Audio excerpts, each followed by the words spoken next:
그런데 빨리 성장을 하려니까 내 돈만 갖고 얼마 안 되는 돈만 갖고 할 수가 없어요. 왜냐하면 뭐 그 사람도 많이 뽑고 제품 개발도 하고 뭐 그래야 되니까 처음에 돈이 많이 들어요. 그래서 성장 과정에 맞춰서 엔젤 투자나 벤처 캐피탈이 투자를 받아서 고객 매출 이익을 늘려가는 것이 보통이라고 할 수가 있습니다. 그런데 이렇게 남의 돈을 투자를 받아서 했기 때문에 그 돈을 사실은 성공을 해서 불려서 돌려줘야 됩니다. 그 돌려주는 행위를 엑싯이라고 해요. 그래서 이 엑싯은 보통 주식시장에서 IPO라고 해서 상장을 하거나 공개기업이 되거나 M&A 대기업의 인수합병을 통해서 이렇게 이루어지게 됩니다. 그래서 스타트업은 금융의 힘으로 성장하는 거예요. 스타트업도 은행이라든지 이런 데서 돈을 빌릴 수가 있지만 그것보다는 벤처 캐피탈이라고 하는 저희 TBT 같은 데서 그 돈을 투자를 해주고 투자를 한 만큼 그 회사의 그 가치를 인정해서 뭐 1억을 투자를 하고 10%를 받는다든지 지분, 그런 식으로 망해도 이 회사에 베팅을 하는 모험 자본의 힘으로 성장을 하는 겁니다. 그리고 이런 스타트업 투자의 이런 특징은 마일스톤이라고 하는데요. 성과에 따라서 필요한 만큼의 돈을 투자받는 거예요. 그게 무슨 얘기냐 하면 스테이지 파이낸싱, 계단식 파이낸싱 이런 그 이야기를 많이 하는데 여러분들이 새로 뭔가를 보여주고 성장을 할 때마다 기업 가치를 평가를 받고 매번 올려가는 거예요. 그래서 이게 그것을 보여주는 그런 그 그림이라고 할 수가 있는데요. 먼저 여러분들이 이번에 그 모의 투자라든지 뭐 이런 비즈니스 여러 가지 그 아이디어도 내고 그러실 건데 아이디어를 내면 이 아이디어를 낸 상태에서 누군가가 그 아이디어에 대해서 돈 몇백만 원, 1,000만 원이라도 투자를 해줄 수가 있죠. 1,000만 원을 투자해 주면서 그 기업 그 지분을 뭐 한 10%를 줬다 그러면은 이 아이디어의 가치, 네가 할 수 있는 그거를 한 1억이라고 쳐준 거죠. 예, 그게 처음에 시작을 한 거고요.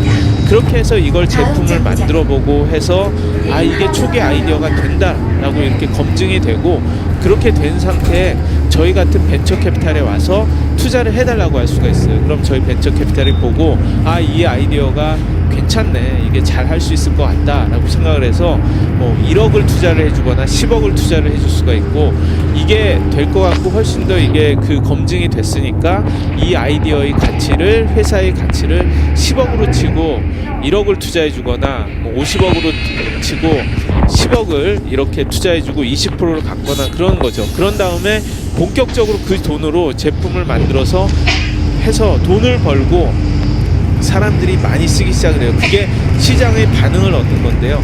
그렇게 되면 더 투자를 뭐 수십억을 받고 이러면서 그때부터 시리즈 A 투자다, 시리즈 B 투자다 이런 식으로 회사가 성장을 해가고 회사의 기업 가치가 올라가는 겁니다. 스케일이 이렇게 올라간다고 하고 그래서 여러분들 스타트업 관련된 기사를 찾아보시면은 시리즈 A 얼마를 받았습니다. 시리즈 B 얼마를 받았습니다. 기업 가치는 얼마입니다. 이런 것들이 나오고요. 그러다가 그 회사가 한 7, 8년 돼가지고 돈을 돌려줘야 될 때가 되면은 주식시장에 상장을 하거나 M&A가 돼가지고 이 회사가 이렇게 그 엑싯을 하게 된다라고 합니다. 그래서 중요한 건 이렇게 성장 단계에 따라서 어떻게 좋은 투자자의 적절한 투자를 받아서 성장하는가가 굉장히 중요하고요. 그 대신 초기로 갈수록 저희 같은 투자자가 투자하는 대신 사실은 망할 가능성이 큽니다. 왜냐하면 검증이 안 됐기 때문에. 그래서 중요한 건 이 회사들이 초기부터 성장해가는 단계별로 좋은 투자자들이 많이 투자를 해주는 게 굉장히 중요하다고 할 수가 있습니다.